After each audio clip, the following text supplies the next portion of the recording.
For today's video, panoorin kung paano kami maghila ng lambat. Ayan, may huli, sleeper lobster o pitik ang tawag sa amin. Para ito sa nag-request na si Mohas Makatuman. Ayan ang paghila ng aming lambat. Pasensya na, medyo malabo ang kuha ng kamera, nabasa kasi ng dagat. Pero sige lang, makita naman ang aming huli. O ayan, may red crab or alimansag ang tawag sa amin para kay Dodong Vargas Abu-Abo na taga San Jose Occidental, Mindoro.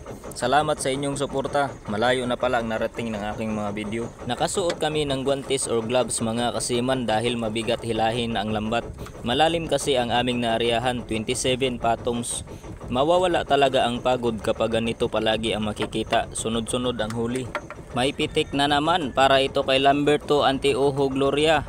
Pilantik ang tawag sa kanila sa Bataan, kaya shout out sa inyong lahat mga mangingisda na taga Bataan. Mag-iingat kayo palagi dyan.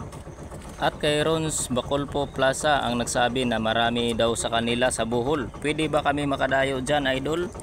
Archie Bilogacos na tagaliti, pakpak daw ang tawag sa kanila. Shout out sa inyong lahat dyan. Ingat palagi sa laot mga kasiman. Dalawang red crab na nagsunod-sunod para naman ito kay Forinio Agustin na taga Romblon at Herman Makato na taga Cavite. Shout out sa inyong lahat mga idol. Hanggang dito na lang muna ang aking video. Sana magustuhan ninyo. Follow, like, and share na lang mga idol for more videos. Thank you.